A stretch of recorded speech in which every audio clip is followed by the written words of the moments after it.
Hey, welcome back to Ton Does Linux. So this week has been actually pretty interesting. We've got a new major kernel version candidate, a solid KDE Plasma release, a controversy that's been brewing for a while now around systemd, and a bunch of other things worth talking about. Let's just get into it. So, Linux Kernel 7.0 RC1 dropped on February 22nd. And before you get too excited or too worried, let me just quote Linus Torvalds directly on this one. He said, and I'm reading this verbatim, "We have a new major number purely because I'm easily confused and not good with big numbers. So, yeah, this is not a revolutionary release. It's not Linux reinventing itself. It's just the next kernel and the version number rolled over. That's it." That said, there are some genuinely notable things in here. The biggest one for me is that Rust support is now officially stable. It's been experimental for a while, and this cycle it graduates. That's a meaningful milestone for the long-term direction of the kernel. Beyond that, you've got new hardware enablement for Intel Nova Lake and Diamond Rapids processors, AMD Zen 6 support, and a bunch of file system improvements. On the BTRFF side, there's now direct I/O support when using a block size larger than the page size, and initial support for the remap tree feature, which is still experimental, but it's a translation layer for logical block addresses that allows changes without moving or rewriting blocks. XFS gets autonomous self-healing support, which is exactly what it sounds like. The file system can detect and repair certain issues on its own. The final release of Linux 7.0 is expected in mid-April, either April 12th or the 19th, depending on how many release candidates they need.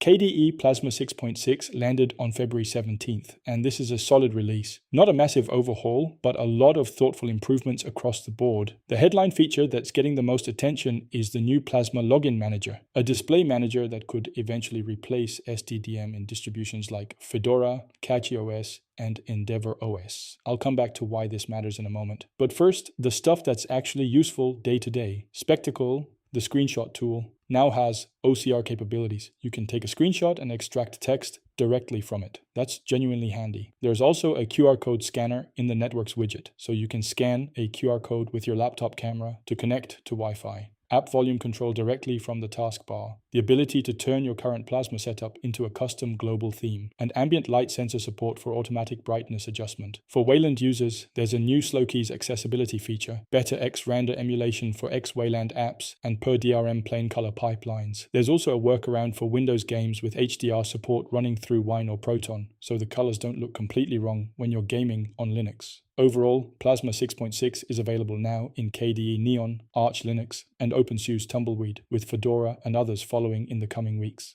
Now, about that Plasma Login Manager, it requires systemd, and that kicked off a debate that's been, let's say, lively. The concern from some users was that KDE was gradually tying itself to systemd, making it harder to run Plasma on systems that don't use systemd, like Gentoo, Void Linux, or Dev1. KDE responded pretty clearly: Plasma will never force users to use systemd. SDDM still works. You can still run Plasma without systemd. The Plasma Login Manager is an optional new component, not a replacement mandate. But here's where it gets interesting. KaOS Linux, a distribution that has been built around KDE Plasma for 12 years, announced it's dropping KDE Plasma as its default desktop. Their reasoning is technical. Systemd 2.54 was the last version that fully supported KaOS's split.usr design. Newer versions of systemd dropped compatibility paths that KaOS relied on, and they noticed that more KDE tools, like Dr. Conky and now the Plasma Login Manager, are requiring systemd, while non-systemd options are increasingly labeled as legacy. So KaOS made a decision. Rather than change their system design, they changed their desktop. The new 2026.02 release ships with Neri,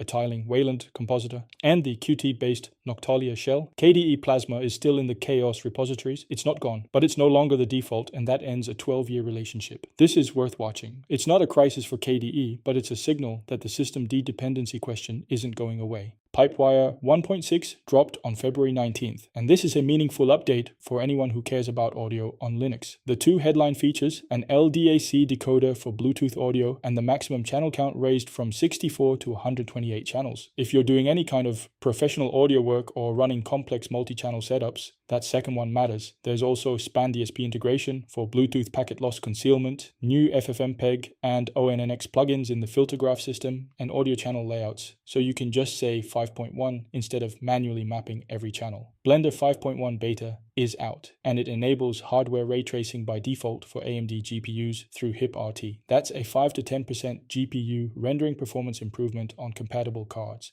If you're a Blender user on AMD, this is worth testing. Firefox 148 landed today, February 24th, and the notable addition is an AI kill switch. You can now disable all AI features in Firefox with a single toggle. Given how much AI is being pushed into browsers right now, having a clean-off switch is actually appreciated. A few other things worth a quick mention. Sparky Linux 8.2 is out with Linux Kernel 6.19 support. LibreOffice 25.8.5 has more than 60 bug fixes. Lutris 0.5.20 adds Commodore 64 ROM importing, which is a fun one. And Omega Linux has completely rebased from Ubuntu to Arch Linux in their 2026.02.21 release. New branding, new base, still targeting lightweight use on older hardware. That's the week. Kernel 7.0 is on its way, KDE Plasma 6.6 is solid, the Systemd debate is real and ongoing, and PipeWire keeps getting better. If you want to dig into any of these stories in more depth, I'll put links in the description. Let me know in the comments which of these you're most interested in. I'm thinking a dedicated video on the KDE and Systemd situation might be worth doing, because there's more nuance there than a news roundup can really cover. If you found this useful, a like and subscribe helps more than you'd think. And I'll see you in the next one. Take care.